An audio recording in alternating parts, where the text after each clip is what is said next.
Erina chat ke ni? Dia chat apa ni? Dia nak cerai? Ish, tak guna punya suami Erina. Tak apa, aku akan teman dia. Jom kita pergi jumpa Erina.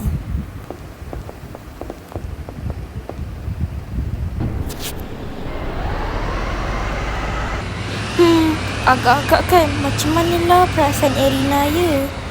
Haish. Tu Erina. Erina, kau okey ke Erina? Weh, aku kena cerita kat kau tu Shika. Ya Erina, cerita je semua kat aku. Nantilah aku cerita. Tapi kita pergi pejabat agama dulu tau. Okey Rina, baik. Jom kita pergi pejabat agama. Okey, dah sampai. Rina, jom.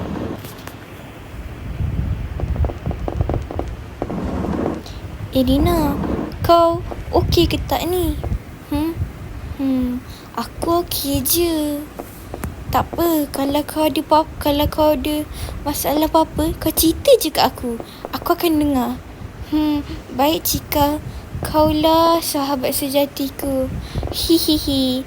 Okey, sekarang ni kita kena pergi jumpa ustaz tau. Sebab ustaz yang handle ni. Oh, baik.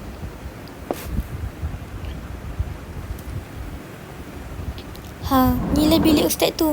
Kau pergilah jumpa dia. Okey. Harap-harap Erina okey je lah. Jadi, kamu ya Erina Izzati? Ya, Tuan. Kamu datang ke sini sebab apa? Sebab saya nak tuntut cerai. Kenapa tu? Suami saya dia tak pernah laksanakan tanggungjawab dia. Dia selalu curi duit saya, Ustaz. Kasihannya. Tak apa, Ustaz Ryan faham. Jadi, kamu mau tuntut cerai? Ya, Ustaz. Okey, jadi saya akan jalankan beberapa prosedur dulu dan kami akan maklumkan kepada suami puan. Baik, Ustaz. Okey, jadi mohon sila tunggu ya. Okey. Weh, Shika. Ustaz tu kata boleh. Oh, syukurlah. Ustaz tu suruh kita tunggu bawah dulu untuk dapatkan barang. Oh, baik. Jadi sekarang ni kita kena tunggu suami aku datang dulu. Weh Rina, kau rasa kan suami kau tu setuju ke tak Entahlah. Tapi salah dia lah tak laksanakan tanggungjawab. Betul tu. Rina, apa maksud semua ni? Oh, kau datang juga ya, Adrian? Kenapa kau minta cerai Aku ni kurang apa Rina? Jawab. Aku kurang apa? Kau tanya kau kurang apa? Hey Adrian, kau sedar tak? Engkau tak pernah jalankan tanggungjawab sebagai seorang suami yang taat. Aku menderita keseorangan. Faham tak? Takkanlah sebab tu kau minta cerai. Aku boleh berubah Rina. I boleh berubah sayang. Kata-kata kau tu cuma dusta Adrian. Aku sekarang ni, aku dah ada hati untuk orang lain. Siapa? Jawab aku. Siapa? Penjual nasi lemak. Orang macam tu kau nak? Tak apalah Rina. Mungkin ni je lah takdir kau. By the way, aku ceraikan kau dengan talak 3 Erina Izzati binti Ismail Yuzi. Baik, aku terima. Mulai hari ni, kita bukan lagi suami isteri.